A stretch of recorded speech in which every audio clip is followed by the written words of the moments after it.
Tatmewi inim lautiwa kaoikalo inim winitwas atitwatit sayapa winitwas Ty Simpson inwas mimipu ayat inim nixasa hiwis timina ilkanich laloitzat kina talks hiwis tots.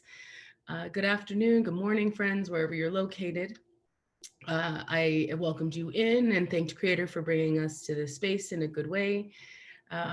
I hope that you all have shown up in good health and are all safe. And I've been thinking a lot the last couple of days about our families and relatives in the world who need continued prayers for their wellness and for their safety. So let's always be intentional about creating space and keeping them in our thoughts. So I'll start there this morning. I am an associate with the Idaho Coalition Against Sexual and Domestic Violence and have been hosting our conference thus far. I am excited about today's presenter. Before we do that, though, I want to acknowledge that our virtual conference is being broadcast from the unceded ancestral territory of the Burns Paiute Tribe of Oregon, the Confederated Tribes of Warm Springs, also in Oregon, the Fort McDermott, Paiute, and Shoshone Tribes of Nevada, and the Shoshone Paiute Tribes of Idaho, as well as the Shoshone Bannock. I would also like to acknowledge that Idaho is home to the Kootenai, Coeur d'Alene, and Nez Perce tribes as well. And if you are new to us today, we move slowly through those tribal names to allow for those names to be spelled out in sign, which I find very fascinating since our tribes don't have their own sign in American Sign Language. So you learn something new every day. But I do want to make sure that our relatives taking advantage of ASL have the opportunity to know who we are as Indigenous people and where we're located. If you do have any questions about ancestral homelands, I invite you to visit the Native Lands map available online. I've dropped that in the chat for you, just so that you can connect with where you are located and on whose land you are. This event is hosted by the Idaho Coalition Against Sexual and Domestic Violence, as well as the Idaho Council on Domestic Violence and Victims Assistance. We have some contributions for the United States Department of Justice, and we have several community contributions as well, which is very exciting to know that people are trying to amplify this issue, both in the state, region-wide, nationwide. Here we are on day 4 of the conference. We have moved through historical narratives, through very specific grant work as it relates to violence. Today, we're addressing organizing in particular around missing and murdered Indigenous women. And I love that we're able to bring in somebody who is well renowned for this work out of Minnesota. Nicole Mathews joins us from the Minnesota Indigenous Women's Sexual Assault Coalition. So many acronyms. We call it MUSAC in coalition spaces. So it's really hard to remember like what we're actually acronyming. But Nicole is been doing this work for several years, and I had known her prior to actually having met her. And I don't think we've actually met in person, just on the phone. We do share several relatives in our work.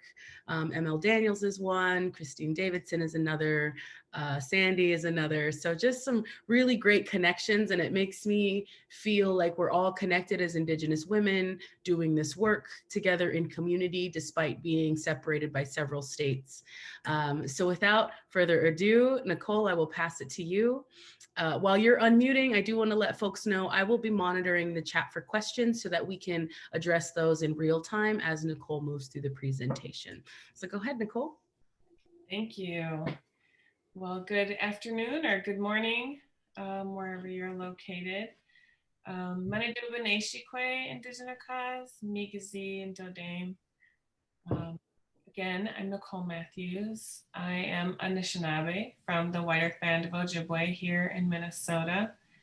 I'm the executive director of the Minnesota Indian Women's Sexual Assault Coalition. I've been there for about 18 and a half years. I was the first staff person hired, so I feel like I kind of grew up a little bit through my work at MUSAC. And I'm really thrilled to be with you all today. And I have the ability to share my screen, is that correct? So I can, Yes, you should have the ability to okay. share the screen. Yep. Make sure I.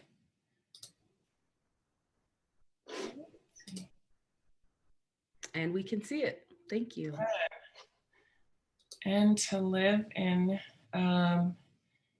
this digital world that, you know, many of us, I used to get really excited about Zoom until I was on Zoom calls from the minute I wake up until the minute I go to sleep. So I would much rather be there in community with you all, and hopefully, you know, someday again we will be able to be in community with you all. But I'm grateful that we have this space. I also want to say that, you know, as much as possible, even though this is a virtual presentation, that I really want us to have a discussion. And so I will be trying my best to monitor the chat, and I know Ty will be monitoring the chat. So if there's questions, you do not need to wait until the end. Please feel free to type them in the chat, and I will get to them.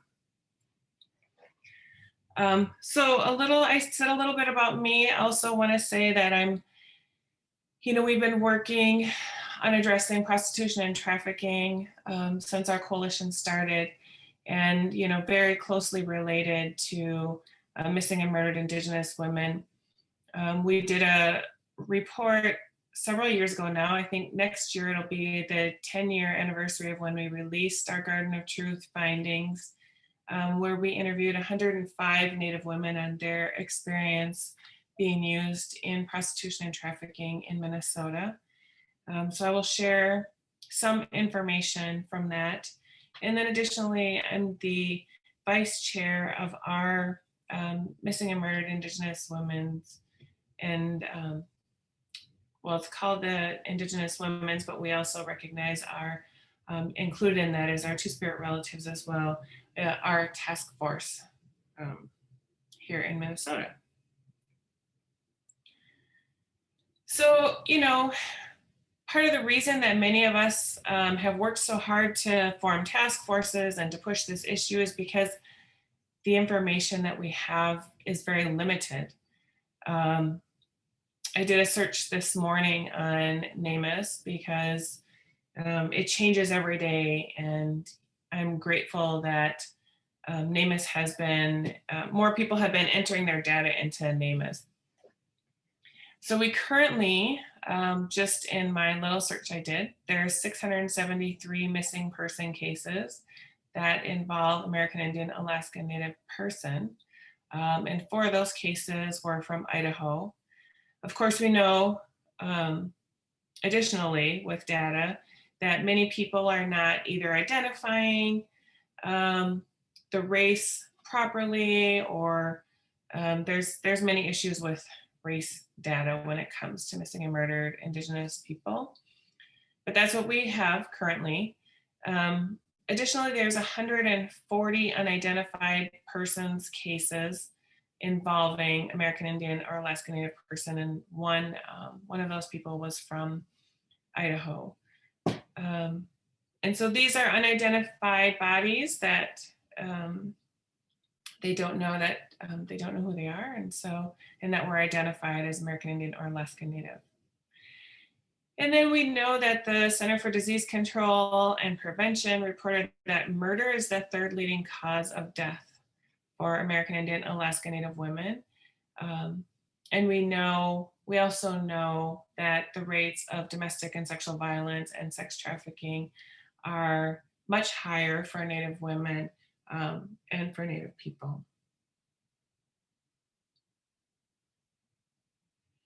So I'm hoping you all will type in the chat, because I can't see you all or hear you. So I kind of wanted to get a little bit of feedback from you all about what you know about what makes Native people more vulnerable to being murdered or to going missing.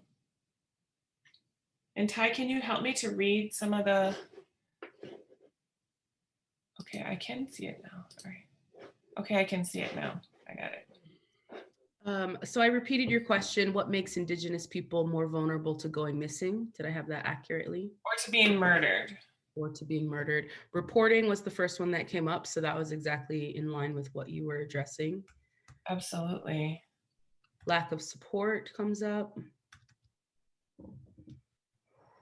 Police brutality. Brutality, absolutely. Our jurisdiction issues, that's a huge one, a huge, huge issue.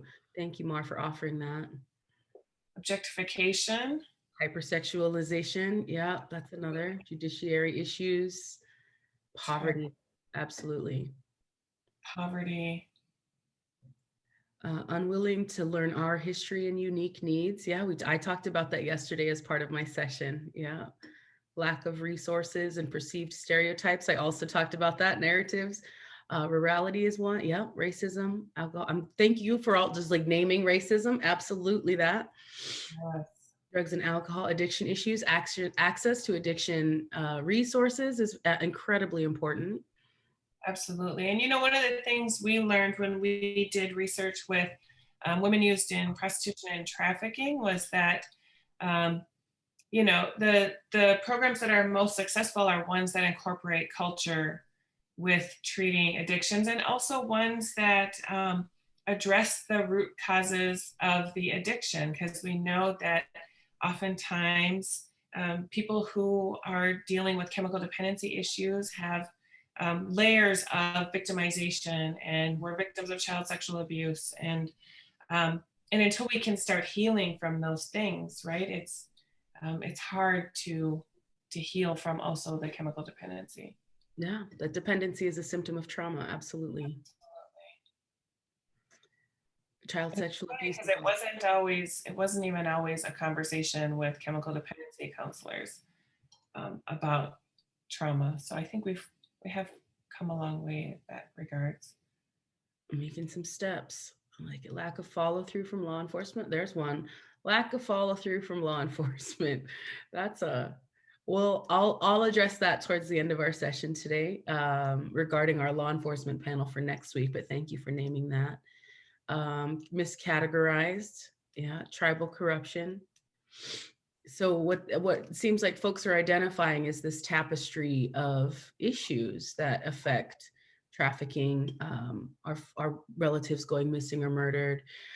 Somebody mentioned home insecurity, and I wanted to identify that we have some sociological studies that are telling us when a two-spirit relative faces home insecurity, they like the likelihood of them being trafficked is just exponentially higher. So home insecurity and food insecurity are two of those things correlated to whether or not our two-spirit relatives go missing. Thank you for naming that. Oh, so many of these issues. You guys got all this information. I can just end my PowerPoint now. All of this is going to cover some more. You guys know all of it. This is great. And many of this you've already answered, you know, are the systems responding? So you've talked about some of the lack of responses, or not even the lack of responses, but the way that the systems are responding, right, is not always adequate to really address it. What about the media?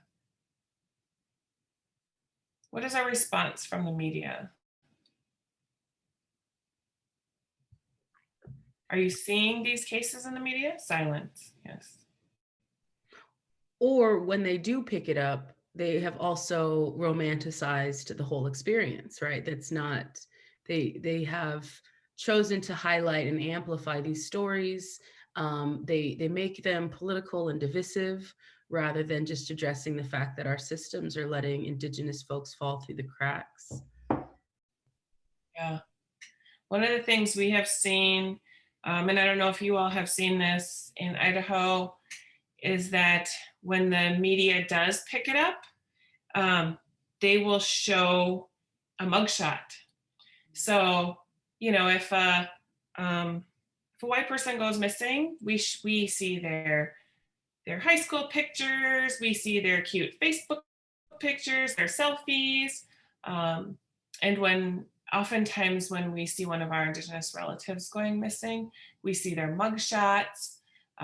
We see not so great pictures of them. They are not picking the cute selfies on Facebook. They are picking pictures that paint a particular image that really make people, I think it allows us to dismiss that victim, right? As, well, what did she do? What did he do? What did they do? How did that happen? Or they must have been doing something wrong, or they're already a criminal. So I think there's a lot of problems in the way we have seen these cases reported. Farther from the reservation you are, the less you hear. Interesting.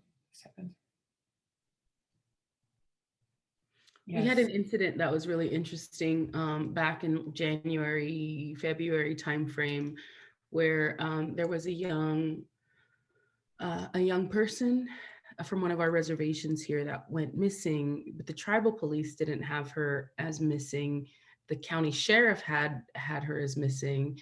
And then once folks started to rally around their calls to action from the community, then the tribal police were activated a little bit, but then by that point, somebody had been able to track her down and find her and get her home. But in that 24 to 36 hour window of time, that lack of communication between law enforcement and tribal police, like tribal police and sheriff, was so significant. Like, what would have happened?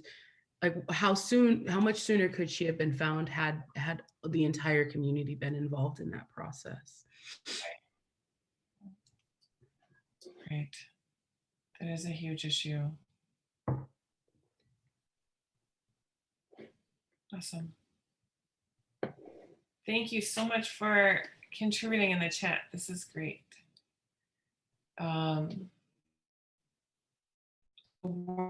You described to be more violent and graphic, for sure, definitely.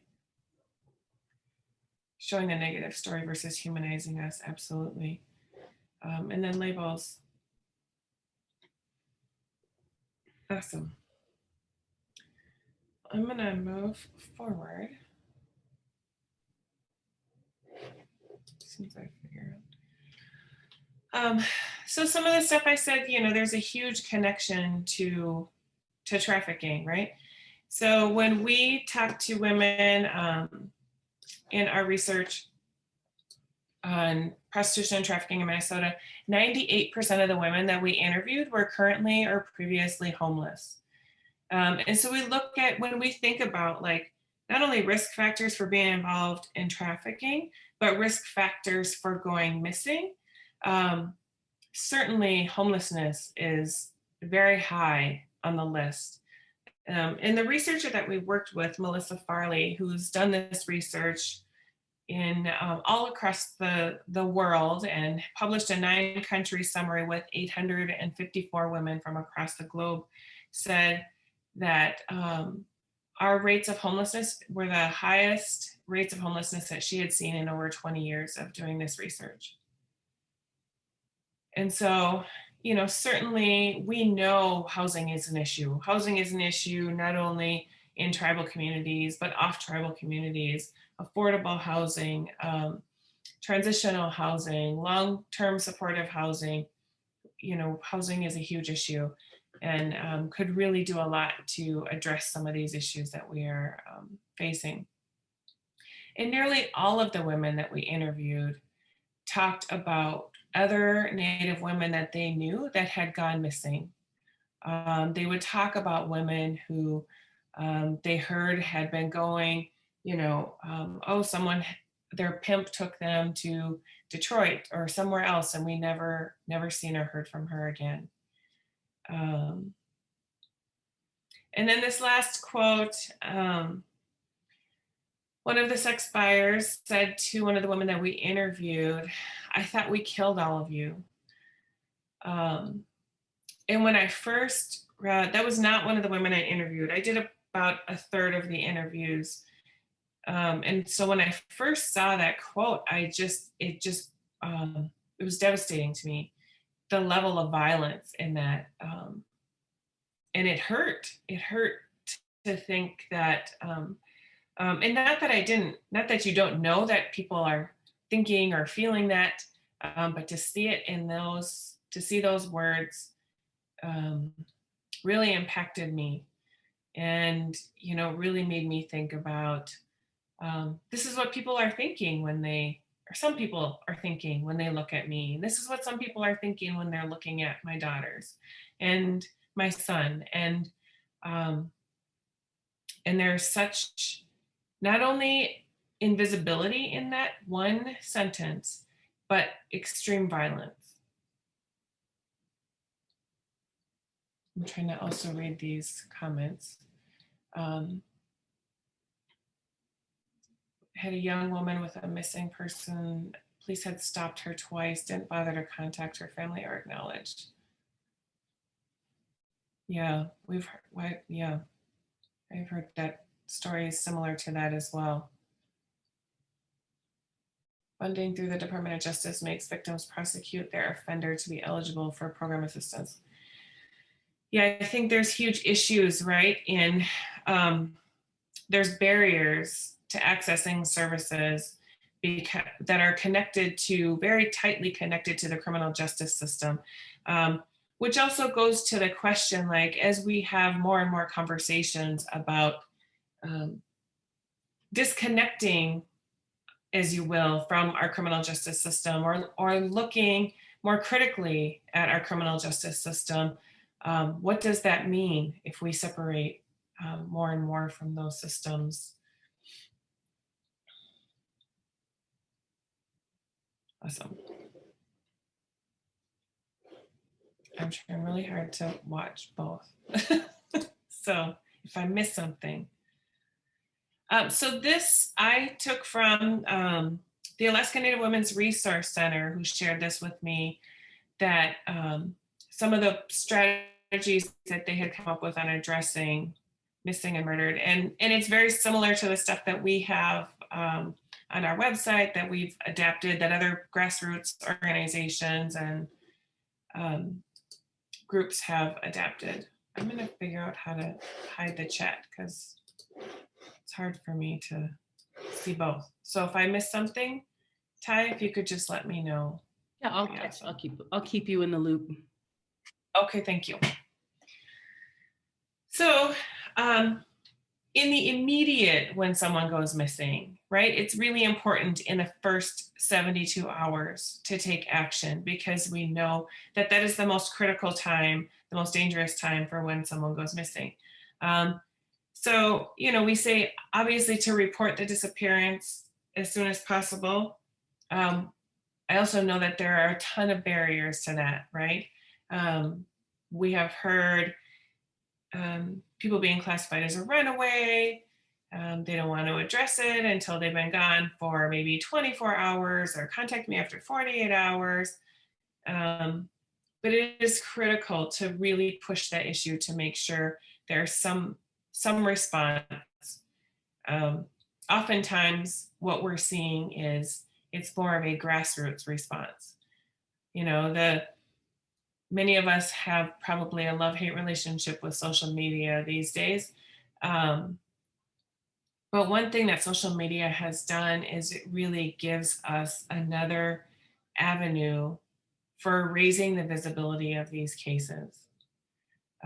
So we can put together a flyer in no time, a post that we would put on social media to really, get this out there. And I have seen, within a matter of hours, you see that post will be around the country, and sometimes in another country, that people are just posting it everywhere, right? All across the United States and Canada.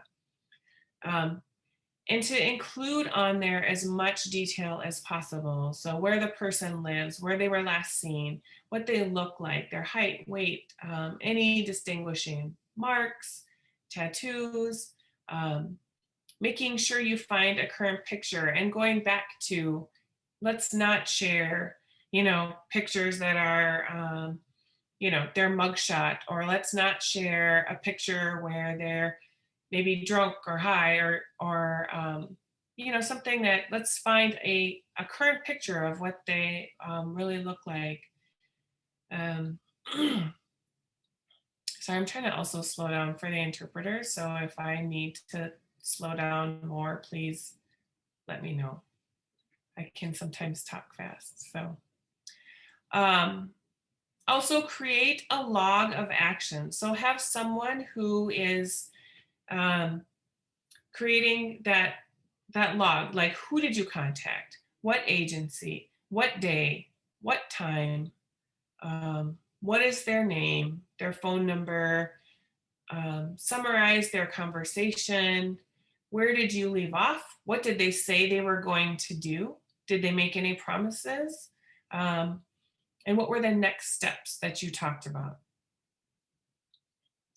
And then if you're organizing a community search, now I know there are several grassroots or groups that I've seen pop up that are doing incredible work on the ground that are searching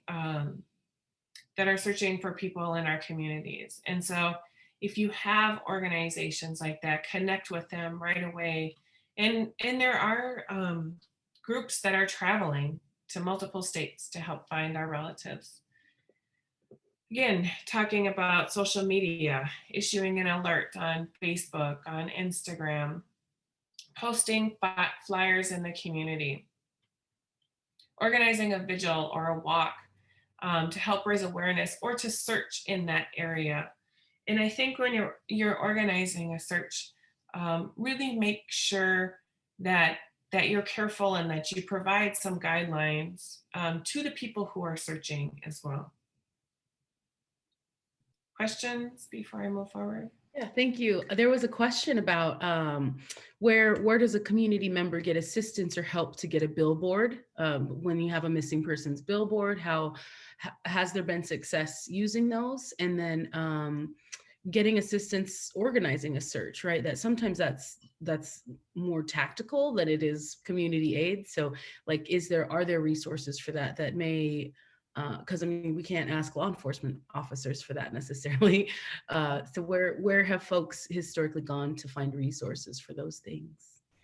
So billboards, I think it depends on where you're located, how you get access to billboards. I think I don't know about how effective they have been. I'm not, I don't have any statistics about that. I say if we can get people's faces up there and get those stories out there, I think all of it helps, right? The more we can get our relatives out there and get their faces known and have people looking for them, and every little bit helps. I think you will have to look into your local state or municipality to find out how to get those billboards, and there may be local agencies that can help support that, or funding you could try to access to get that. I think you can do, as far as organizing a search, and I'll look for it. We have on our website, well, our website will be launching soon. We just redid our website because when you do this work, one of the things we have found is that people will hack into your website if they can. And what they did was they hacked us and linked us to porn. So we pulled our website off. We're doing a whole new website and we'll be launching soon. But on our website, we do have guidelines for how to organize a community search from Salish Scouts group that does on the ground searches. Did I answer that question? You did. You answered both pieces of that question. Thank you. That's really interesting. Like I wouldn't have thought to ask that question. Melina, the relative that asked that question is from Shoshone Bannock people and has a forerunner in creating awareness around MMIW and MMIP in their community. And so it would make sense that one of the grassroots organizers would know to think of that, right? So that's actually one thing that I want to add for folks who are not familiar with this work or not familiar with how we organize and operate. Some of us are academic and data focused. Some of us are policy oriented. That would be me. I'm very policy oriented. Other folks are the grassroots organizers, and it's always grassroots organizers, survivors, and families that should be acknowledged and amplified in this work. They are on the ground. They are constantly spreading themselves thin to find and seek their relatives, to hold law enforcement accountable. So part of this work for us, and especially for me, is bridging grassroots folks with policymakers and law enforcement representatives and liaisons, like building open lines of communication so that there is no singular family that has to take this issue on every single time somebody goes missing. So that's just something I wanted to add, and then recognize Walina for contributing that question. Yes, thank you. And yes, I so appreciate people that are on the ground who are really doing this work. So thank you for that. Oops. All right, longer term, thinking about organizing, you brought up policy and looking at the legal issues and what is the police response? That a lot of you raised issues about problems with the response by law enforcement. What policy issues do we need to bring to the legislature to really address this? I'll go through some of the things that our task force has looked at, and our report is coming up. We have a preliminary report that's coming up very soon in December. What are courts? Some of our communities have peacemaking circles. What does that look like? What is the role of that? And then looking at our community, right? Because when someone goes missing, that person has a family. And so how are we helping? Maybe it's providing meals. When our relatives have been found, who's helping with the funeral and to organize the funeral and providing meals at the funeral and providing meals again to the family, because often, we know that when you're grieving, the last thing we're thinking of is, what's for dinner, right? And so helping to make that time as easy as possible.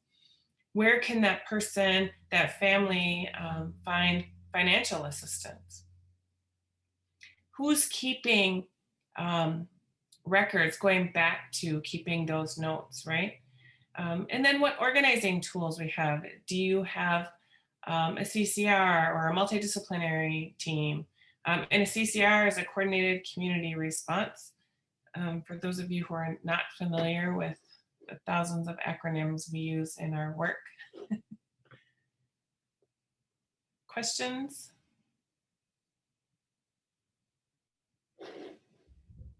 Do you currently have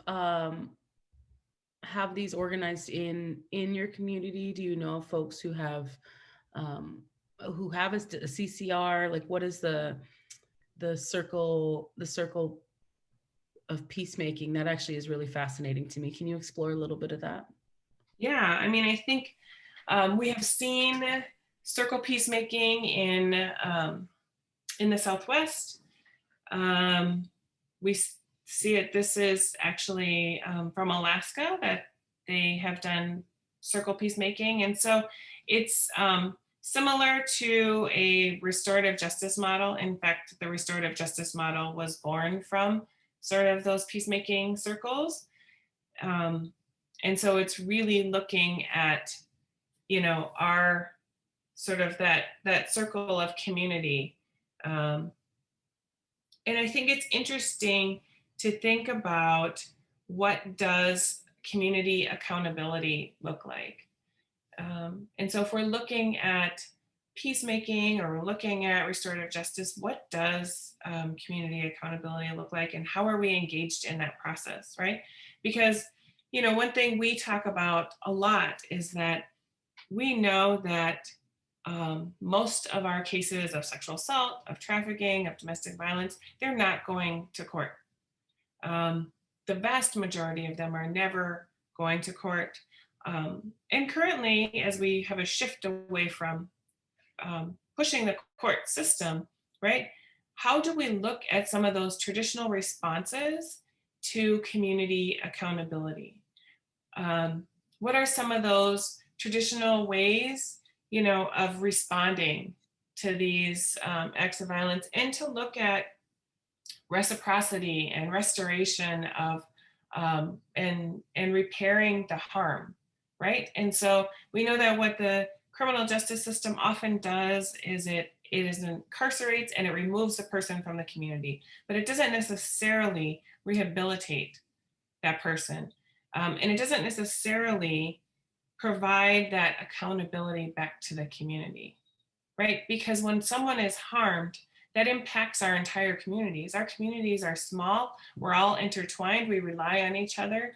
And so when someone is harmed, when someone goes missing, when someone is murdered, that is an act of violence against the entire community. And so how do we look at community accountability? I would imagine that some of those conversations around community accountability would also help to create prevention mechanisms, right? Absolutely. Like, so preventing further harm, and addressing, like, why was there home insecurity? Why was there, like, were there other instances of violence in the family home? Like, so I think that I love the idea of transformative justice. I really am doing my best to learn more. And I love that so much of it is already couched in the way that Indigenous communities historically govern themselves and ensured peace and, balance in their communities. And I think that having those spaces allows not only for response, but also for prevention. Absolutely. Absolutely. I mean, we, some of the teachings around, men who are on the drum, and a man who we've heard teachings of, if your hands are touching the drumstick, your hands should never be used to harm a woman or someone in that, to harm another person, right? And similarly, thinking about our words and the harm in our words. So yeah, I think absolutely it has to do with prevention as well.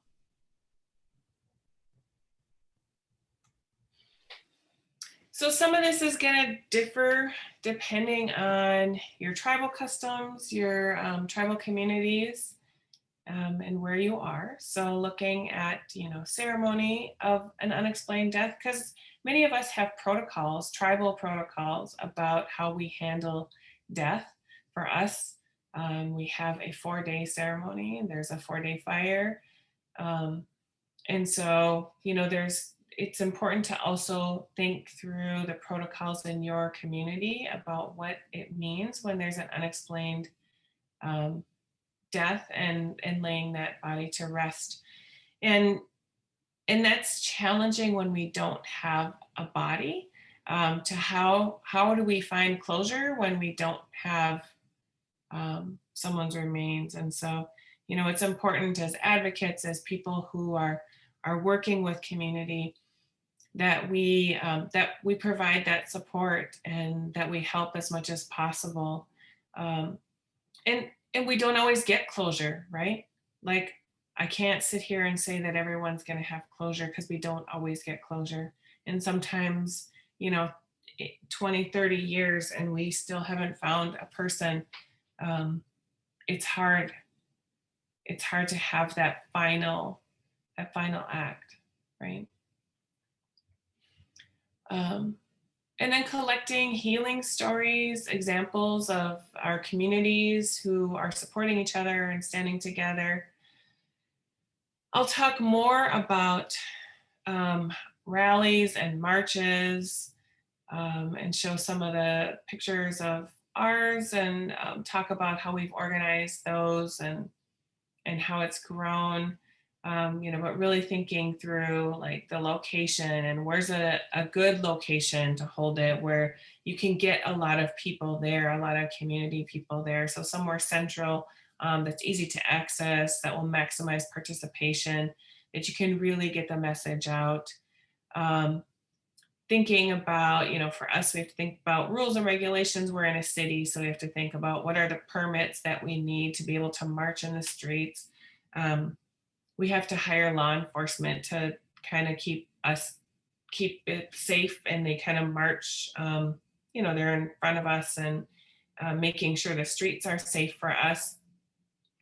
And we have to fill out permits for that.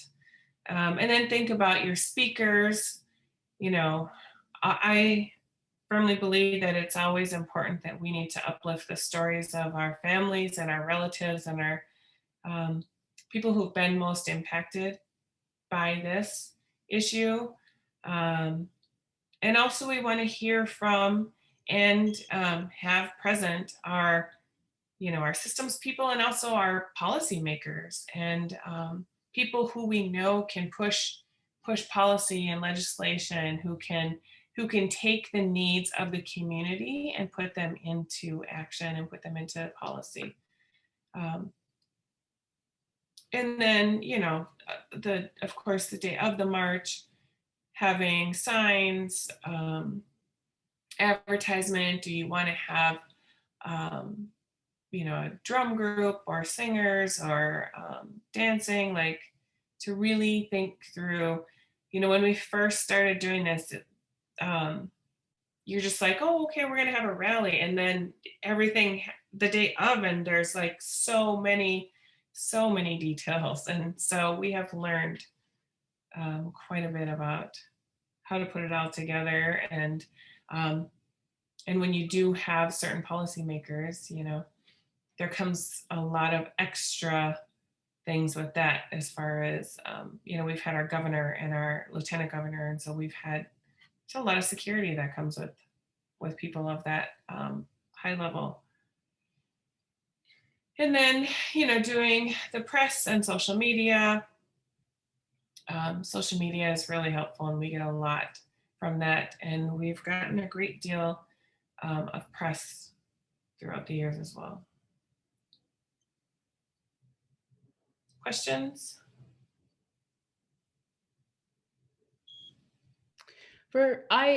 I'm not seeing any questions come through our chat as of yet, and I'm not sure where you may or may not address this. But I think that for those of us who do this work from a community organizing level, get the same question from our white relatives every single time, where it's, as a white person, how can they show up and support us? And it's always really difficult in that moment. They don't realize how okay, I've got all these other things in planning and making sure the relatives are elders are taken care of. But what would be an appropriate response for white folks? What can they do that's not extractive? What can they do that's not appropriative? What can they do to show up in a good way without us having to hold their hand through it? So those are the questions that I get asked a lot, and I try to navigate them as best as I can, but I always like to hear what other organizers and what other advocates are doing in different communities. Yeah, that's a great question. And I can send you, actually, we developed some guidelines for white allies. And because we get those questions too, and people really want to be helpful, but not to take over, right? And so,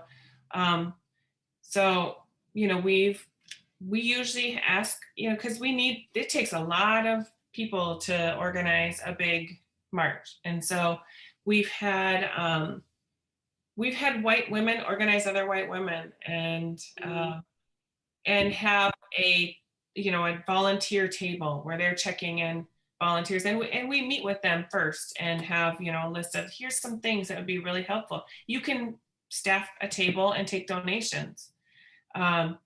You can help with, we have people that kind of marshal the crowd a little bit to help keep people safe. You can help the elders to make sure that they have transportation. You can help drive the truck, because we have a truck that so we can transport the elders and people who are unable to walk. You can stay after and clean up. So we have a number of things. You can help handing out signs. because we have an art making event the night before where we do screen printing on signs, and they can hand out signs. We usually do like red bandanas that we have the screen printing on as well, so they can hand out those. So we do have a number of tasks that really help us out the day of that they can do, and then we have guidelines for what does it mean to be a white ally. So I'm happy to share that with you. Yes, please. We'll send that out just as a reminder to participants. These resources that facilitators and presenters are giving us will be sent out and compiled at the end of the conference. If we are able to get them ahead of time, we send them in your weekly email, but I don't want to overpromise and underdeliver. But thank you. We'll make sure that the folks get that.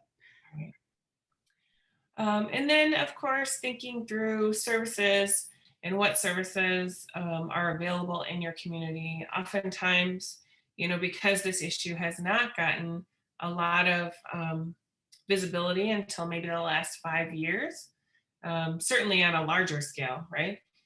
We haven't had as many services. And so it's been mostly grassroots, and it's been domestic violence and sexual assault programs that are responding. And so who are those, the trauma-informed services that you can connect with?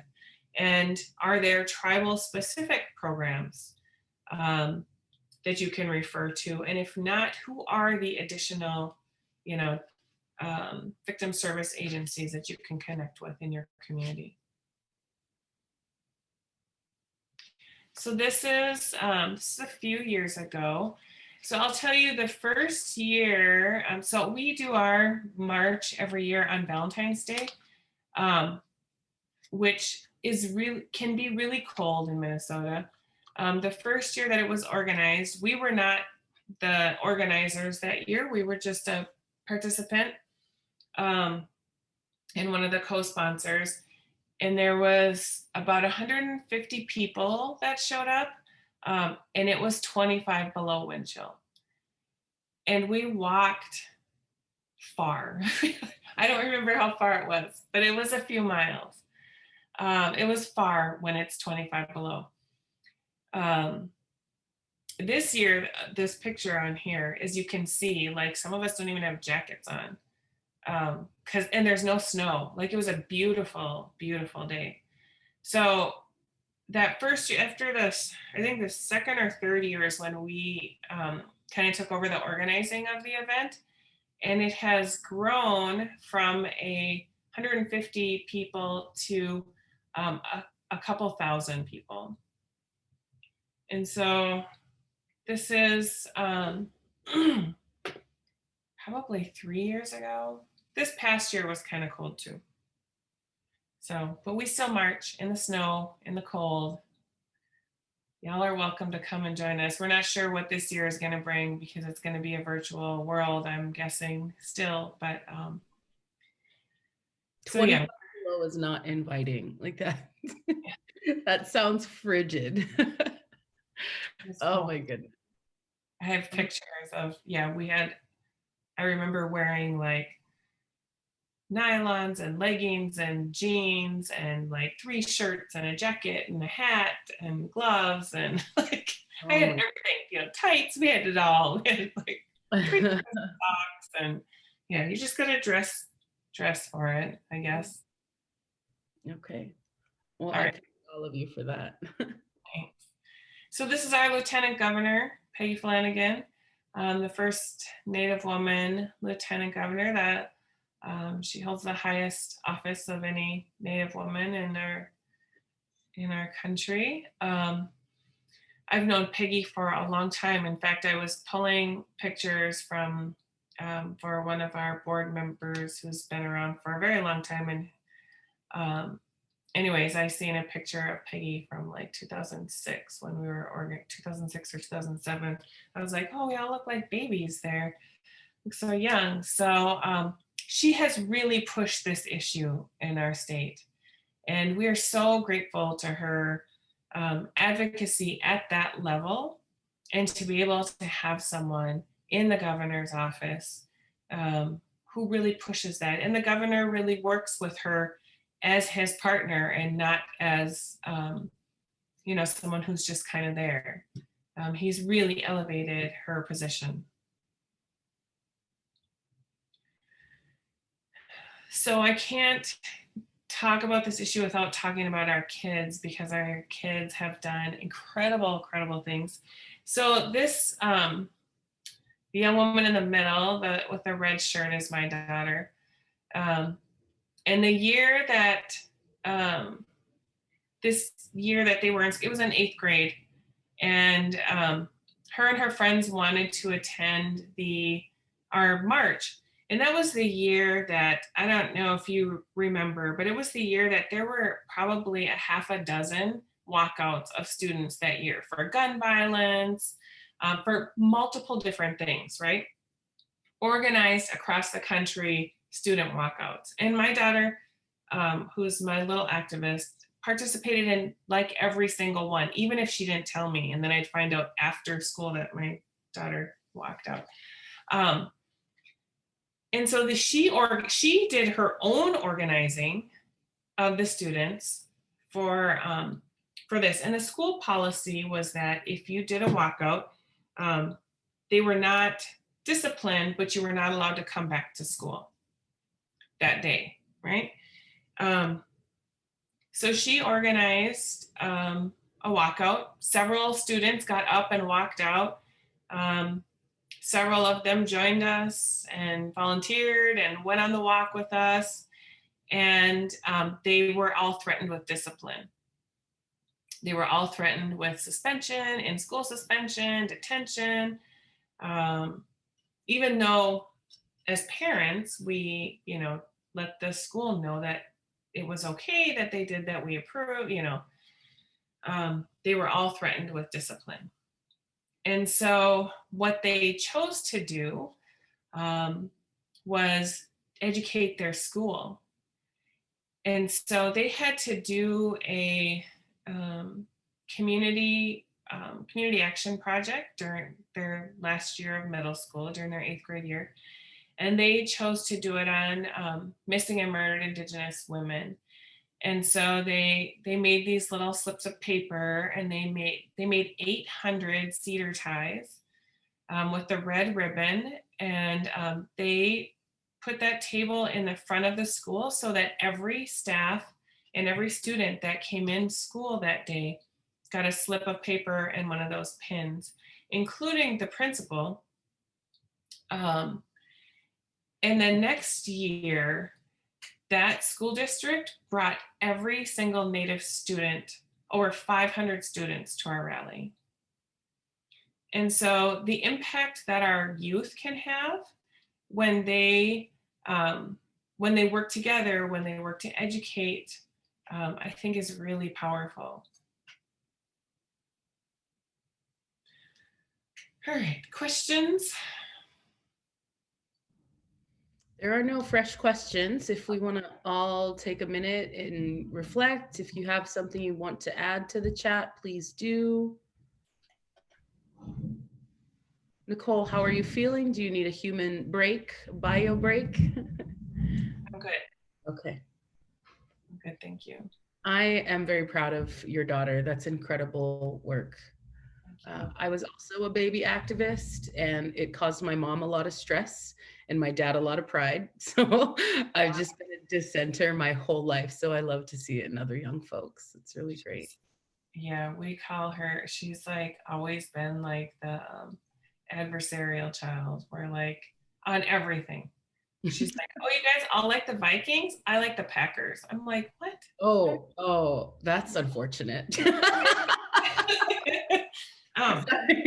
I am from Chicago and like the Bears, so. She's just that kid who always wants to push it a little bit. Yeah. But yeah, she's done incredible. That's how revolutions happen, though. The kid who always wants to push. Yeah. Oh, so great. So great. There are no new questions in the chat at this point. She traveled with me last year on Martin Luther King Day. We went to Chicago to A Long Walk Home, which is an organization serving African American girls.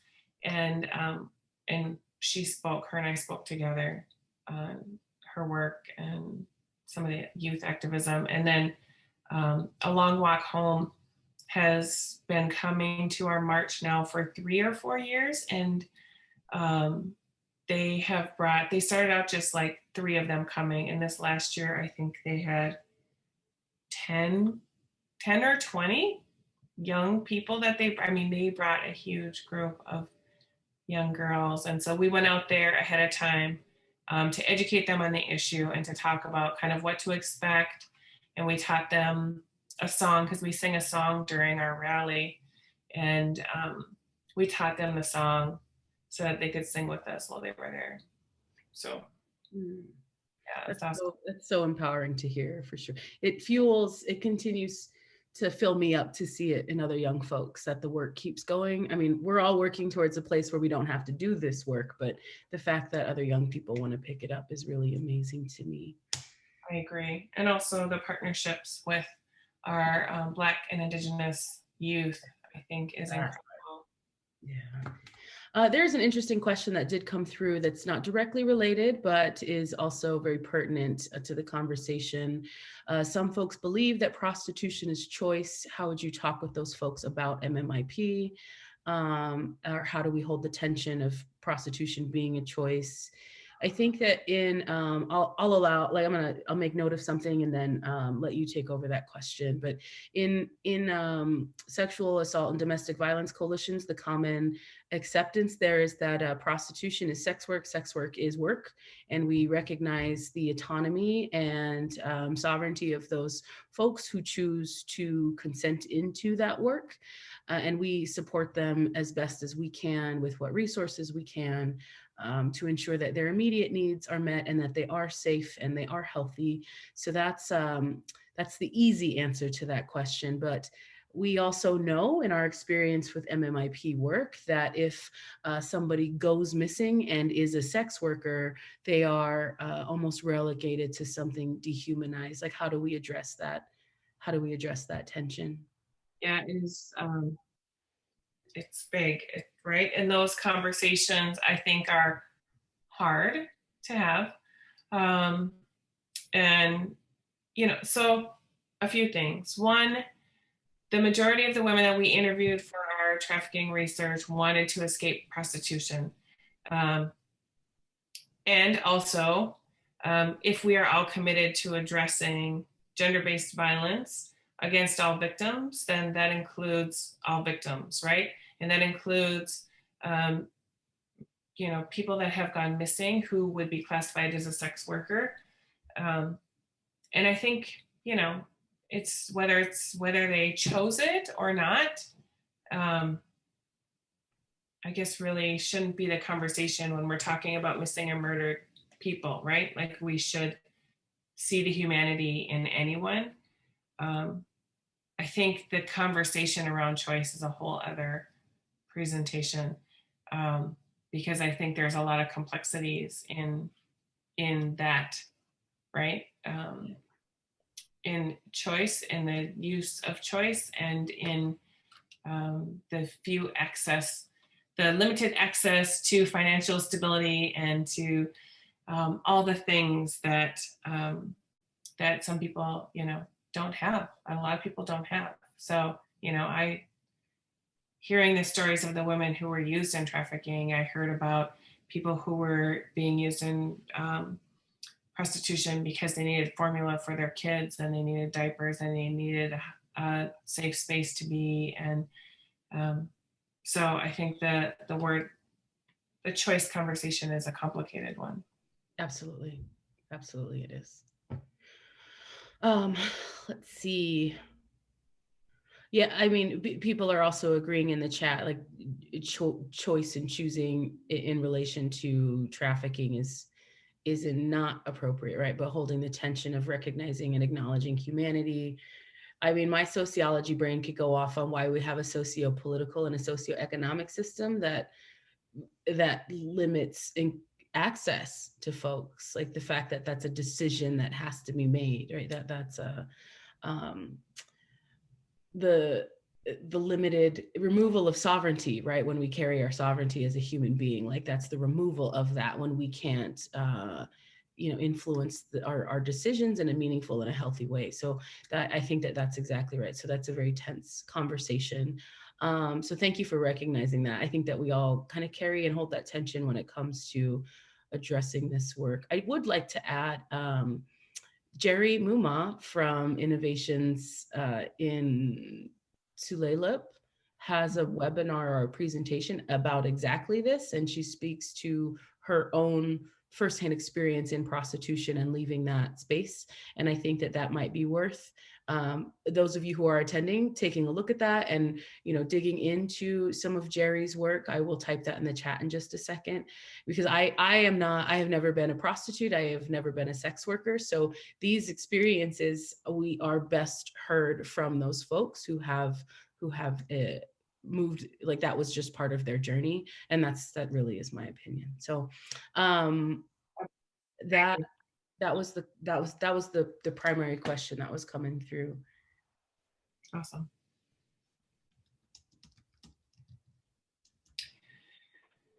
So these are the states that have task forces that I know of. There was some question on whether or not South Dakota has one. I've seen some legislation, but I can't tell if it was passed. But these are the states that I found that do have, or at least as far as I can tell, have passed some legislation on to have an MMIW task force. We have a long ways to go. And I will say I did not include information in this presentation on Operation Lady Justice, which is the federal task force. But I just want to acknowledge that it's out there. There's the cold case offices that are now, there's several around the country to address this issue. And so I know our task force is trying to make those connections with the person. And Minnesota was the first cold case office. And so we're trying to make connections with that person to figure out how we work with that office and what will that office be doing and what does that look like. And so I just wanted to acknowledge that. So this was, go ahead. Oh, I have a quick question in relation to the president's executive order and Operation Lady Justice. So these state MMIW task forces, were these established prior to or after that executive order? They were prior to. I think Wisconsin is the newest one, and that was this year in 2020, but I believe they were talking about it before his executive order came out. Absolutely. I asked that question for the masses. There's also a question, do you recommend the creation of MMIW state task forces, or do you think it's better if organized in Indian country? I think it can be very beneficial to pull all the people together. The reason I think it's helpful to have a statewide task force is because, one, we don't all live in tribal communities. In fact, the majority of us live off reservations. And so we're living in your urban areas, we're your neighbors, we're in every community, right? In addition, it is oftentimes our statewide systems that are tasked with responding to these cases, right? And so, so we need all of the key players to be a part of those task forces. And in addition, all of your tribes should be a part of that task force as well. I want to add to that, if you don't mind. Idaho has an informal task force. We had a summit that it wasn't a either or, it wasn't state or Indian country, right? It was an amalgamation of all of the stakeholders, all of the folks who have a vested interest. Missing people and murdered people is not, at its surface level, is not a race-based thing. We should just want all of our communities to be safe. This is a community safety thing. So at the table in December, when we had the summit, that was eventually the brainchild of this conference, it was tribal leadership, the advocates for their tribal victim service programs, policymakers, the USAO for Idaho, in addition to representatives from the FBI, Idaho State Police, researchers. I mean, so it has to be all of these folks making sure that all of these facets of expertise are brought to the table, while at the same time making sure that the Indigenous voices in this work are absolutely centered and amplified. Absolutely. Yeah. And thank you for letting us know that Utah now has a task force. That's great. I think I saw an email in my inbox about it this morning. Are there any operations or developments to support folks who are being forced to work across the United States and Canadian borders?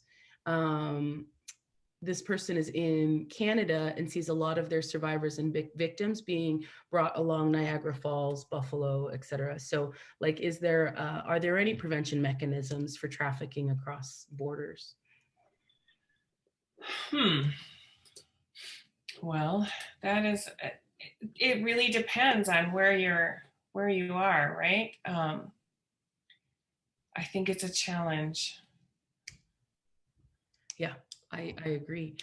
Because then at that point, like, is the law enforcement agencies that police borders, I mean, are they involved? Have they been part of the discussion? Are they well versed? I haven't yet heard anything to more succinctly answer your question about operations, but that one actually gets really complicated, not only because you have tribal jurisdiction, state jurisdiction, FBI, you have, so many partners in addressing that trafficking issue across borders.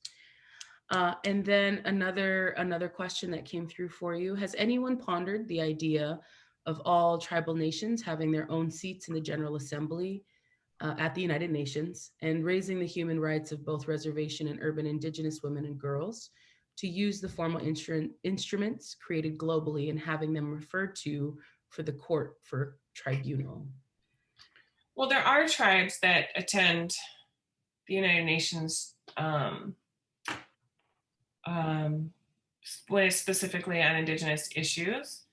Many of our tribal nations attend, but I'm not sure that there's been a concerted, organizing to have them all attend. However, I will say that the National Congress of American Indians works very closely to have a voice and to make sure that we have a voice at those tables as well, and also works with advocates and tribal advocates on the ground to make sure that their voices are heard.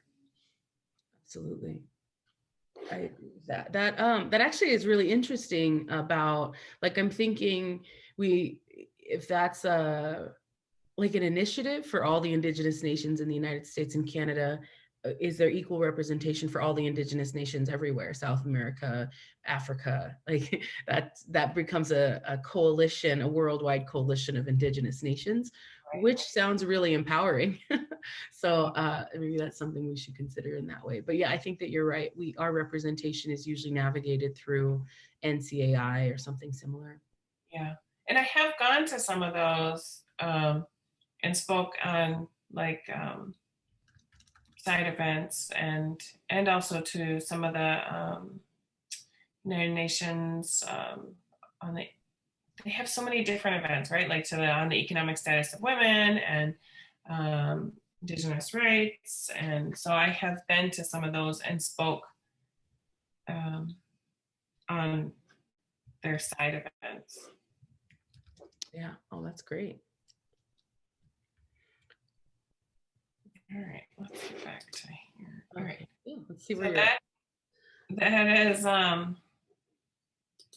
That is our governor and lieutenant governor, all of us during the signing of the task force bill. This was last September. So it's only been 1 year. There was a lot done in 1 year because under the legislation, the final report is due December 15th of 2020. I believe we have gotten some approval to have it in spring or early summer, but there will be a report to the legislature in December. Oops. Alrighty, so this is what is in our the legislation. Advising the Commissioner of Public Safety on the issue. I mentioned the report on the legislature on the recommendations, which we are calling mandates and not recommendations, because we wanted something, we wanted language that was stronger than, here we, recommend you do this, but you don't really have to. So we changed the language to mandates. And then to serve as a liaison between the commissioner, other agencies and organizations that provide legal, social, and community services. So this is what was mandated to be in the report. So looking at the systemic causes behind violence, looking at appropriate methods for tracking and collecting data, policies, institutions that impact violence, looking at measures necessary to address and reduce violence, examining measures to help victims and their families. And then I mentioned it's due in December. So when we started, okay, go ahead. No, I'm sorry. There's actually a really interesting question that actually associates a little bit with MMIP and law enforcement specifically. Okay. So can you tell us a bit about how you have to demonstrate strong support for the important work of Black leaders and organizations, for example, A Long Walk Home, Movement for Black Lives, but also hold that law enforcement are key stakeholders in addressing MMIP, and yet structural racism in law enforcement has adverse effects on Black communities. So we're trying to build solidarity. What does that look like? What does that feel like for you in this work? How can we all still show up to support and hold both truths, that kind of thing? Wow, that's a big, big question. How much time do we have? No, it's, yeah, that's a huge question. So, we are in, I live in Minneapolis, where we had a lot happening this spring and summer with the death of George Floyd. I don't live very far from where he was killed. And we instantly put out a statement on support for that work, for addressing the systemic racism. And I will say the systemic racism of Black and Brown people. So when we look at, so we put out a statement in support of the Black Lives Matter organizing around the George Floyd issue, and also around addressing the systemic racism within our policing systems and our criminal justice systems, right? And we have had more conversations about moving away from the criminal justice system.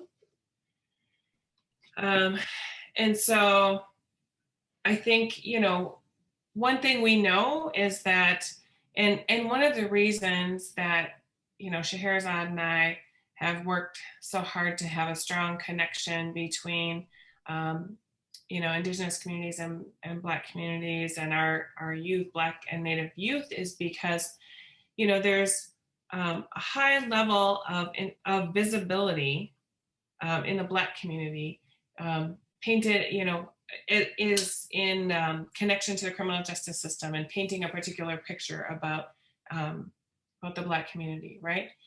And on the flip side, for our Indigenous relatives, there's a high level of invisibility, right?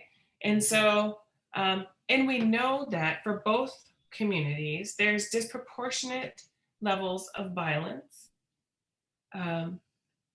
There's systemic and institutional racism.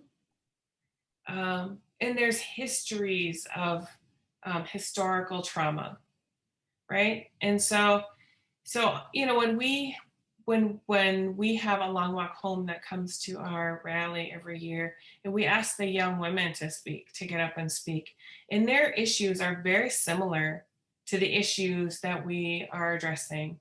And so, it was our hope that this summer we were going to come to one of their events, but the pandemic shut everything down. So, but that is something that we hope to make happen, is to make sure that in the same ways that we are showing up for each other. Because one thing we can do is show up for each other. Absolutely. And to support, right? Because it's not mutually exclusive. One doesn't negate the other, right? Like we have to find ways that we can support each other. Yeah, excellent. Thank you for sharing that. Thank you for carrying a heavy question. I know it's really interesting. And let's pivot back to your report, if you don't mind. Which aspects of the scope of the report have you found to be most beneficial to changing the culture that allows violence against Indigenous women to be so prevalent? I'm going to go through, sorry, I'm trying to make sure I see everything at once, which is a challenge. So I'm going to go through each of the data or each of the subcommittees, and then I'm going to talk about sort of what they're kind of what they looked at, some of the key pieces that they looked at. I can't discuss all the findings because they're still pulling it into the report, but I will talk about kind of what the issues that were brought up that each of the subcommittees looked at. I also want to say that, and I should have put it in here, but the people that were on this committee included, there was a representative from every single tribal nation. So we made sure that there was someone that was delegated from each tribal nation to sit on this task force.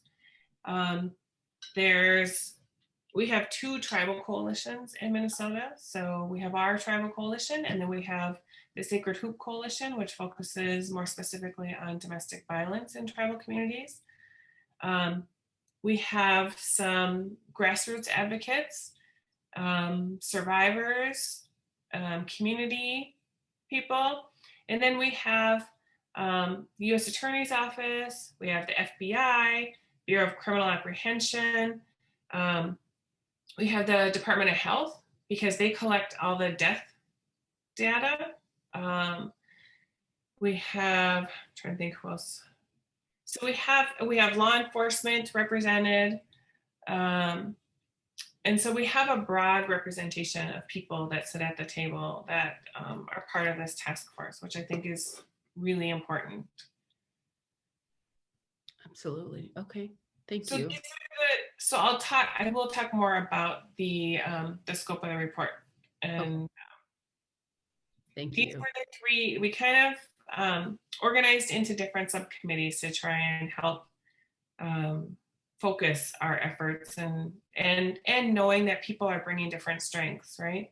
Mm-hmm. So we had the systems committee, the community impact, and the data subcommittee. I was on the data subcommittee, which sometimes data goes right over my head. But same. Same. But it's right? Like it's critical. And having been one of the researchers for our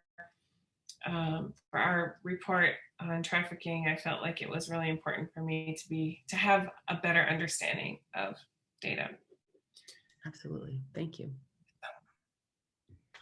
We also wanted to make sure that we heard from survivors. And so at the beginning of each full task force meeting, we had an open space for survivors and family members to come to provide comments to things that they think should be addressed. They could tell their story, but it wasn't necessarily only about telling their story or even telling their story, but it was about, what do you want to be included in this report? What needs to happen around this issue? We also held some listening sessions. I believe we held 2 listening sessions, one in the metro area and one in northern Minnesota. We had a third scheduled for southern Minnesota, and then the pandemic hit and kind of shut everything down. And at those listening sessions, we made sure that not only was it done in a good and cultural way with, opening with prayer and having medicine there and food and water and really taking care of the space. But that we stayed, if we said we were going to be there from, 10 a.m. to 2 p.m., we stayed the entire time. So if a survivor showed up at 1:55, we were going to stay, or a family member showed up at 1:55, we're going to be there to make sure we're listening to those comments and listening to what people want us to know for this report. There was also an online form that people could fill out they could kind of type in, and they could put what they wanted us to know, what should be included in the legislature or in the reports to the legislature, any sort of recommendations. They could download the form and fill it out and mail it in if they wanted to do it that way, mail or fax. Or they could call and they could set up a one-on-one interview, if you will, to talk with someone and give their story that way. So there are multiple ways to listen to survivors, to family members on this issue.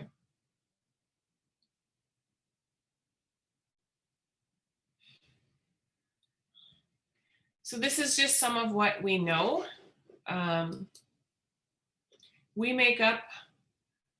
Native people make up about 1% of our state's population.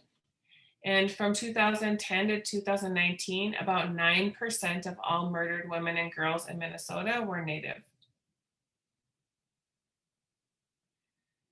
So that's hugely disproportionate. In addition, between 27 to 54 Indigenous women and girls in Minnesota were missing in any given month. So at the low end was 27, and at the high end was 54 in 1 month from 2012 to 2020, if you looked at the missing Native women. And then we looked at risk factors. We talked about this already: domestic violence, sexual assault, child sexual abuse, trafficking, and of course, a connection to incarceration and the criminal justice system. Questions before I move? There's one that's hanging out, and I have a feeling you're going to address it with community impact exploration. But this question asks, do you have any information regarding laws and tribal codes being updated to accommodate current MMIW issues? Were any of those changed at the tribal level in Minnesota?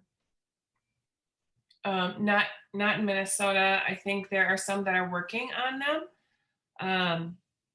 But I haven't seen a lot of code revision specifically on this issue. Okay. Now, mind you, Minnesota is also a public law 280 state. So we're one of 6 states where the state has concurrent jurisdiction with the tribes over major crimes. Mm-hmm. And the tribes don't have jurisdiction over non-Indian offenders. Now, we do have 2 tribes in Minnesota that are non-public law 280. So Red Lake and Bois Forte it's under federal jurisdiction. Mm-hmm. So it's a little complicated when you talk about jurisdiction issues. Minnesota's a little complicated with that. And I do want to add to our participants at the conference. So some tribal governments require a great deal of community participation to change a law and order code. Some of these issues have to do with how empowered tribal courts are. The Sovereign Bodies Institute has a couple of reports about tribal court empowerment to address this issue. Yes, it would require tribal code changes, but that varies by, there's 500 plus federally recognized tribes in the United States, all of us with different tribal codes, all of us with different governing processes. The sovereignty and jurisdiction panel that we're having the last week of this conference will be able to address that particular question from an Idaho specific place. Idaho is also PL 280, which gets really difficult. So we're noticing that's causing several hiccups for us. But thank you for offering that question and answering that question, Nicole. I appreciate it.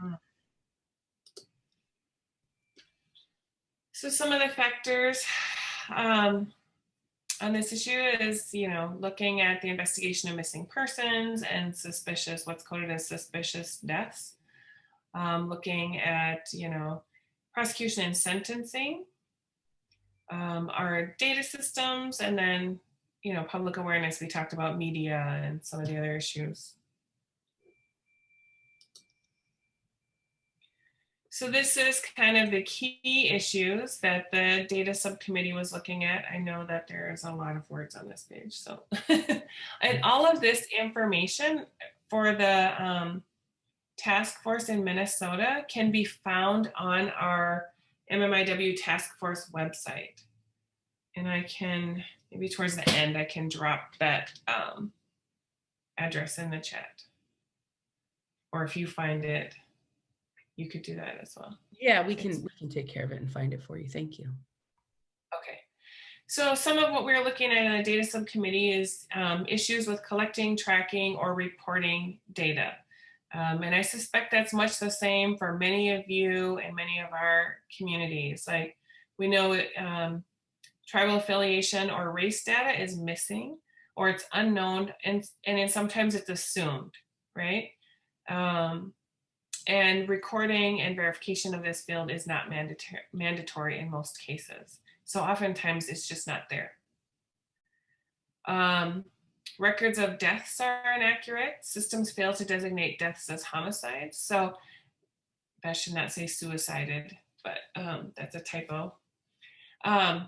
We have had cases here in Minnesota that were designated as a suicide when, both the family and the community believed and had evidence to support the fact that it was a homicide, but it was still designated as a suicide and nothing was done. And we know that happens particularly in cases of domestic violence. We see that. There's an underrecording of sexual assault and sexual exploitation.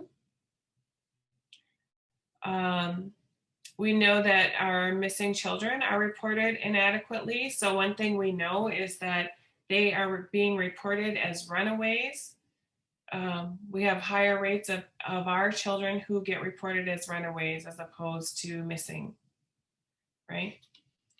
And then reporting to certain databases is voluntary. And then we look, which kind of goes into some of the cross-jurisdictional data and even having access to certain data for tribes because tribal law enforcement can't access all data. And so we need to have better that is a really hard word to say, cross-jurisdictional data sharing systems. And we need to have consistent data, jurisdiction to jurisdiction, right? That we're collecting the same data, that we have the same systems in place to collect the data. And then it's, the data is underutilized. So there's a lack of data on perpetrators and socioeconomic impact of violence against Native women. Questions? Because that was a lot. I don't see any questions coming through. I know I was still reading at some point in there that there's a lot of, that's a lot. Yeah. And if you go on the website, the sheets, there's like fact sheets for these, and it goes into a little bit more detail. Yeah, I noticed that. This is actually a good moment to share with participants that the work that we have been doing in Idaho has been modeled and augmented off of the work that was done in Minnesota, all the way down to our legislation that was drafted to acknowledge missing and murdered Indigenous Peoples Day in Idaho. So we, like your organization and your work on the task force is really sort of spearheading how the rest of us can do this work in our states. It's a little bit more complicated in Idaho just from the sheer like deeply embedded racism and animosity between jurisdictions, animosity between law enforcement agencies. So jurisdiction and agency animosity gets really complicated in this work for sure. But you are, my sister acknowledged, my sister Melanie Fillmore is a researcher at Boise State that has been helping the coalition with data analysis and is now spearheading the MMIW research in Idaho. Awesome.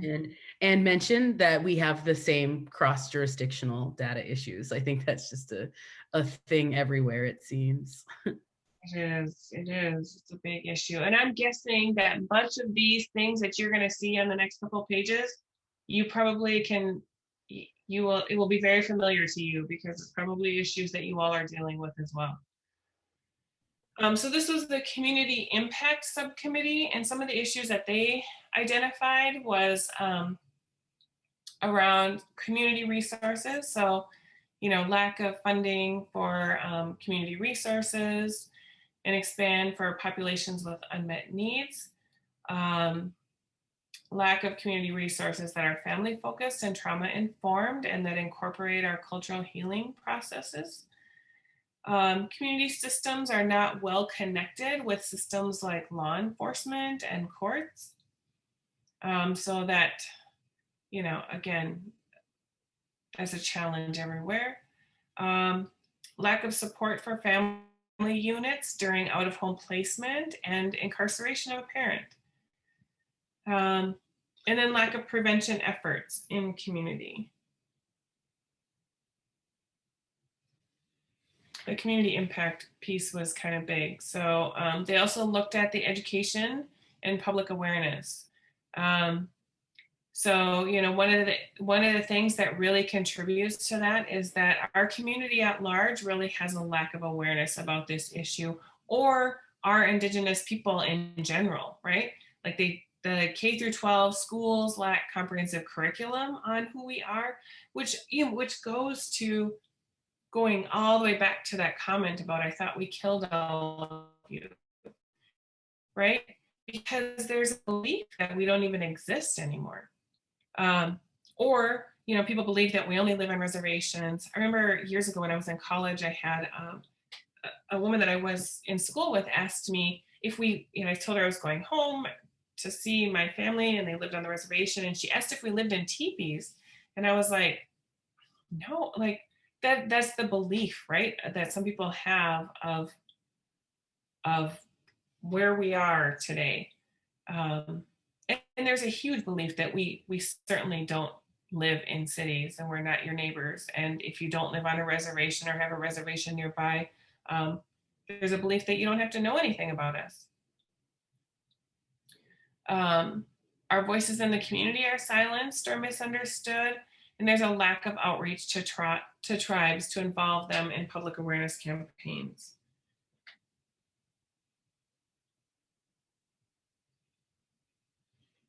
They also looked at legislation and policy changes. So there's a lot on this page, but really just looking at what are the law and policy issues with, relation to MMIW. There's a lack of awareness. I mean, just about every page on here says, a lack of this and a lack of that. And, training. So, how do we legislate that there's adequate training of judges, lawyers, courts, probation officers, school counselors, all the people who are going to work with our community members, with our relatives, to make sure that they have some understanding. We certainly can't legislate compassion, and we can't legislate, how someone, whether or not someone's going to be racist, right? But we can legislate that they have basic and adequate education about who we are and about the impact of colonization on our people and where we are today because of that, right? Looking at the lack of protective or preventive legislation, like giving schools resources to prevent sex trafficking. If we know that, you know, girls get into sex trafficking at age 12 and 13, why are we not doing more in middle schools to address that? Looking at policies or laws that actually perpetuate violence, and looking at, you know, I've said a few times now, really looking at what our criminal justice system, and does that cause more harm? And then looking at, you know, accountability of human rights violations, and then going back to jurisdiction, right? And jurisdictional policies that don't allow Native women justice. So we look at, you know, the fact that our tribes still can't prosecute non-Indian offenders of sexual assault and trafficking, and only minimal tribes can prosecute non-Indian offenders of domestic violence, but it's only after you meet certain standards, certain Western standards. They're not our cultural standards about what our court system should look like, right? So it's taking more steps to make us model their systems. Excuse me. Throat got dry all of a sudden.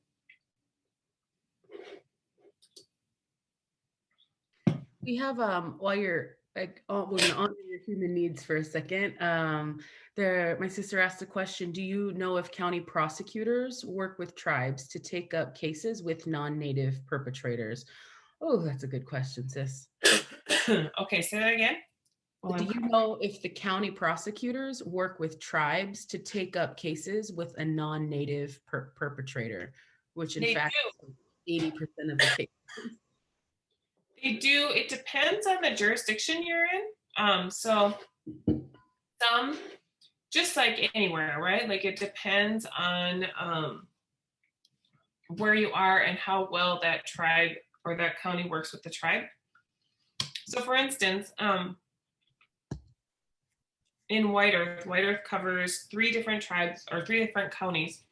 And 2 of the counties had come several years ago. I'm not sure about the status right now. But 2 of the counties were great and had compact agreements with the tribe. In the 3rd county, not so much, and didn't. And they had a struggle getting their compact agreement signed. And so then when people were responding, you call 911, they'd argue about whose jurisdiction it was, and sometimes they didn't respond at all.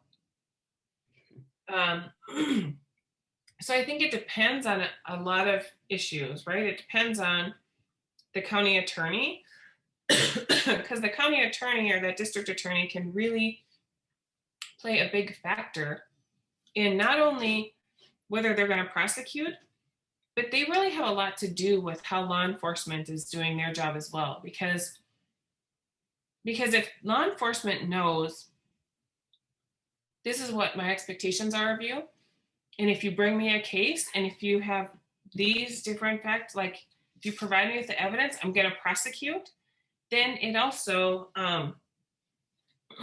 encourages law enforcement to do their job differently as well. And so I know I've seen, you know, I used to work in Mille Lacs County, which covered the Mille Lacs Reservation. And we had a new county attorney come in and she was phenomenal. And she went and she worked with the tribal law enforcement and the county law enforcement. And she said, okay, I'm going to prosecute these cases.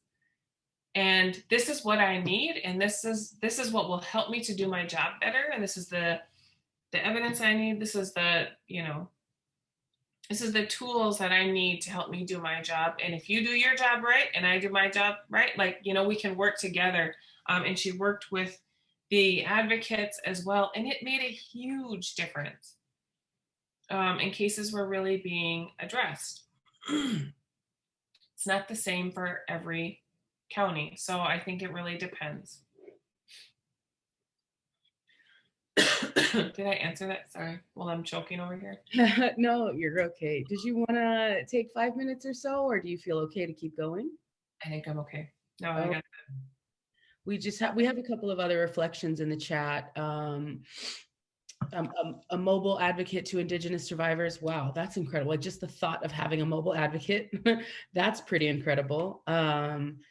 And then see a better data collection option for DASA and trafficking when serving survivors. I think like data is the biggest part. And we've talked about this in a couple of presentations since we started the conference. Like, how do we ethically and culturally approach data collection in our communities? How do non-natives do it? How do we encourage non-natives to really engage in cultural learning so that their data collection isn't extractive or transactional? Do we rely on the story data from these communities, what the stories that these families are telling? Because there's a lot of data embedded in that, and that's equally important to these cases and to the issue in general. So I just want to recognize and name that this person does that work, and I think that they're entirely right in saying data collection needs to be better if we're going to address this issue. And that was this funny thing that we talked about in December when we started this work, where the legislature is asking for data. We're like, well, we need money to address this issue. And they say, oh, we need data in order to give you money. Well, we can't, like, it's this full circle that we just like keep chasing our tail, because what comes first, the chicken or the egg? You know, like so we're making it work. Like we're kind of rallying and combining resources in a couple of different departments across different agencies. And now that Melanie is dedicated to a portion of this work, I think that we're going to have something meaningful come forward next year. So that's great. And oftentimes we've seen, in tribal communities, what we see with data is that people come into our communities to extract data for their own purposes, but the benefits of it don't come back to our communities. It's not owned by our communities. It's not helpful to our communities. And so we talked a lot about that. And, when we did our trafficking research, we talked about that, and we talked about making sure that we had permission, even though we didn't do research necessarily on the reservation. We went to the Minnesota Indian Affairs Council, which convenes all the tribal leadership in Minnesota, to get permission to do data. So they knew what we were doing, so they knew what we were collecting, and then reporting back on what that is, with the understanding that this is not for our purposes, right? Like, this is to help our people. And so when we look at what are the data points around missing and murdered Indigenous relatives, and when we look at task forces and we look at, state or tribal, I think it's great to have a statewide task force and to get all the players there. And I think it's also equally as important to be accountable to the tribal people of that land, to be accountable to the tribal nations in your state, right? Because this should not be owned by the state. This is really to help our tribal people, and we need to be mindful of that. Yeah, absolutely. We also have a Indian Affairs Committee in Idaho, and it's it's interesting navigating and working in that space, and getting permission for things. Usually I'll go to the aunties first and then make my way back to that council, right? Just to get matriarchy influence, which actually I think is why we've moved this work along so much quicker. Yeah. Indigenous women leadership, who would have thought? Right. We had we have what we call Aunties in Action, that we got a small pot of money just for COVID relief and put together some little care bags, and because we've had quite a few homeless encampments that have popped back up this year, and we had Aunties in Action that went out and visited with our Indigenous relatives and brought some care packages to the women. So our aunties, our grandmas are important in our communities. I'm trying to be mindful of time. I don't know how the time went so fast. Yeah, I I only have about 5 minutes of closing remarks. So if you want to take another 10 minutes. And then folks, if you have questions, now would be the time, just so I don't have to not present your question. So keep those coming if you have them. So the next couple of pages, I mean, there's a lot on here. So again, I would like refer you back to that website because it does have a lot of this information on there, and it has a little bit more detailed for each of these bullet points. So the system subcommittee also looked at our healthcare response and understanding, prevention and intervention strategies, their awareness of our community-based resources. For Native women, we have a complicated relationship with our health systems, right? We have a history of forced sterilization, and Indian Health Service that has not always been a great place to receive health care. And so, there are barriers. And so we need to break down some of those barriers and really address the healthcare system and make sure that our communities are receiving good health care. And additionally, that we have to address the systemic racism within our healthcare systems. All right, let's see. I'm going to skip through a lot of this because I think you guys know a lot of it.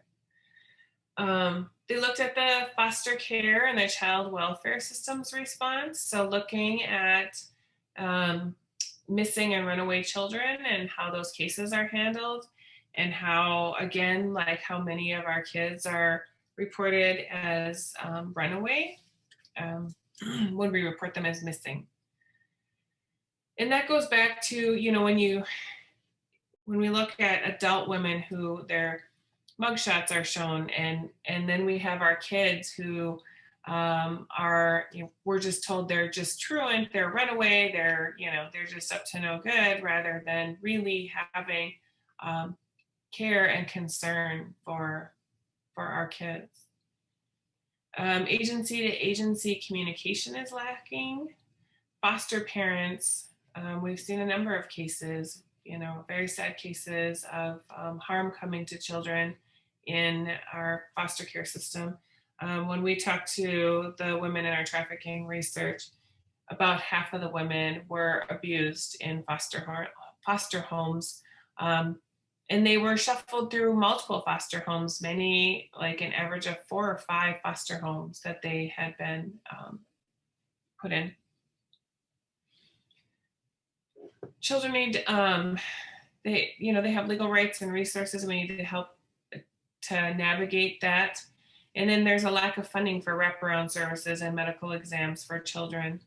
And then, improve access to Amber Alerts in Indian country. And then they looked at the criminal justice system's response. So this page could have been like 3 pages long. So it's very, very lengthy in the fact sheet. So again, I would refer you back to there, but they looked at 3 certain areas. They looked, kind of generally about the criminal justice system and the lack of awareness or clarity on jurisdiction. They looked at communication. Then they took a look at investigations and enforcement. And then they looked at prosecution. So those are kind of the 3 things they looked at as far as the criminal justice system.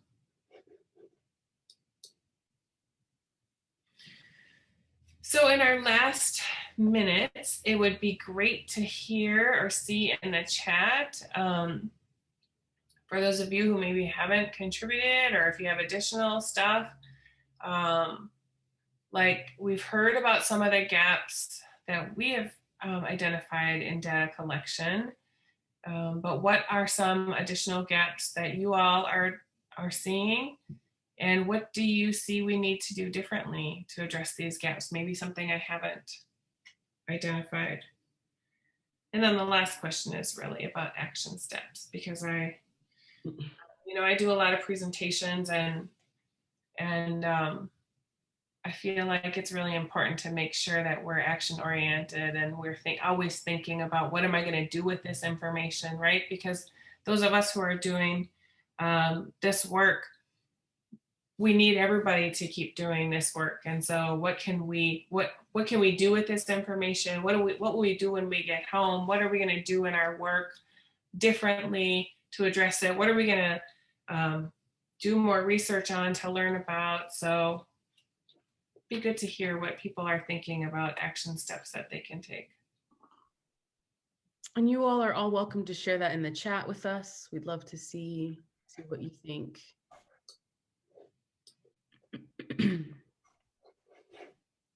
I know I'll even model this for some folks.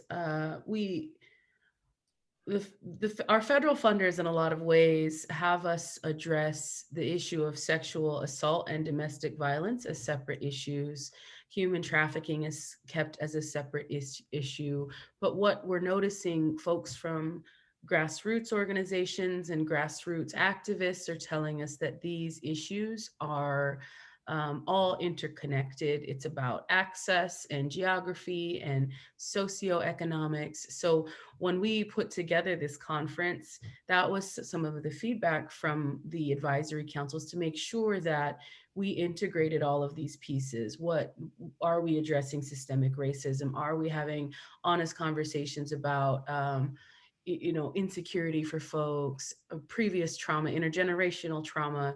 And so that was part of the action steps of the conference, is making it as intersectional as we can, making sure that all of these faceted pieces of addressing violence in Native American communities were addressed. And it has to be a whole picture, it has to be a whole image, a historical knowledge of where we are now, where we were, and where we want to be.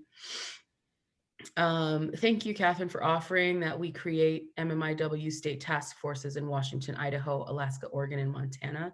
That would even be really cool as a regional task force, if we're being honest. I say that because we know that trafficking takes place on highways, main highways that run through Indigenous reservations. That would include, the highways that connect Washington, Oregon, Idaho, and Montana, and Wyoming. Alaska's up there. But I think that having a regional conversation about some of this would be useful too. We're creating prevention programs for folks who are 25 and older, 21 and older. How do we budget? How do we emotionally release in a healthy way? How to manage triggers? So creating programs around, ways of being. I really like that idea. A question for you. Could you give examples of extractive or misappropriated data? We've used the phrases a couple of times, but we haven't really defined it or given examples. Extractive or misappropriated. Well, I think I'm trying to think of like specific examples. For me, it's about taking data, for instance, and I'll just be really honest, that we have seen other non-Native victim service agencies that will take our numbers of victims, our data around serving people, and use it as their own. So then they get the funding and we get cut because our numbers are lower. There was an ask in Idaho recently. This is an example of extractive data where we were approached to provide our data from the coalition to another organization. So similar principle, but that's not data that we can disclose, right? So many privacy issues and also lack of permission, the way that we were talking about data sovereignty. So who are we asking permission from? Are we being clear and concise in the way that data is being used when we ask for it? Extractive data, an example of that are the assessments that are very intrusive. And are we creating spaces for folks to answer those surveys and assessments in a way that is culturally appropriate? Is there aftercare if necessary? So those are pieces of what's extractive. what brings to mind initially is like the anthropologist model from like the 1970s, where folks would just roll into the community, ask a bunch of questions, and then go publish a book, and then the community never saw them again. That is entirely extractive. And then that data, without being storied by the community, paints a picture of our people without the people telling that story. So those are kind of some examples of what we're talking about with extractive or misappropriated data. You can actually get some really great answers to this from Melanie, and probably on her panel next week when it's on sovereignty and jurisdiction. I'm sorry, the week after next. Let's see, where am I at for time? These are some great questions, so I will just name them, but unfortunately we don't have time to address them. How does the president's executive order on anti-racism and anti-oppression training affect the way that we approach this work? You know, we'll just have to continue to be innovative and dynamic and fluid and committed. The process of anti-racism and anti-oppression is a practice. It's a constantly moving river, and you know, so this just happens to be rocks in the river, so we're like water these days. I mean, I've said, I told my staff when I seen that this is not the first time we've been silenced. It won't be the last time we've been silenced or censored. And I haven't seen any guidance come directly to me that I can't do what I need to do. And so I'm treading waters lightly, and I think we're really creative people. I think advocates are really creative people, and when you work in Indigenous communities or communities of color, you get even more creative about the ways that we talk about stuff, the ways that we do things, how we do them. And so we just keep on keeping on and figure out, you know, other ways to do the work we need to do, but we still keep doing the work we need to do. Thank you, Nicole. I appreciate that. So as far as questions for Nicole, I'll go ahead and bring a finish to that. Before I lose too many of you, because I know we're at the end of our time together, next week on October 22nd, we are hosting a law enforcement panel that has representatives from the Federal Bureau of Investigation, Idaho State Police, Boise, City of Boise Police, and a couple of the tribal police officers as well. Ideally, they're captains, but we just don't know when it's a law enforcement officer. So what my ask is from the community is to fill out the Survey Monkey if you have questions that you would like to position to that panel about their process, about communication or lack thereof in some instances, about interagency collaboration, about peace officer recognition. So I encourage you to submit as many questions as you'd like. And I and some partners in the community will curate those questions for the panelists to be as efficient as we can with the time that we have with them. But this is a rare opportunity. I've noticed that we don't often intentionally create a space where we can hold law enforcement accountable in this way, or get open and honest feedback from them, or have them hear our feedback. And I've been at a previous conference where having a law enforcement officer answer questions in real time was absolutely very helpful to the community. It shed a lot of light on gaps in the way that we do this work in community. And I hope that it continues to build bridges. I mean, again, holding those multiple truths that law enforcement is a part and a facet of MMIP work, but at the same time, we're doing our best to dismantle the white supremacy that's built therein. So that's kind of the long and the short of that. Please use that link, share that link with other community members, survivors, families. All of those will be compiled anonymously as well. So that's actually something important I really want to share with you. So go ahead and use that link. Nicole, thank you so much. Gratitude for you joining us today. Thank you for all of that wisdom behind your organization and your expertise. I hoped that we can continue to emulate what you're doing in Minnesota, in Idaho, and we're certainly taking our cues from you and from the nations over there that are setting a really positive example.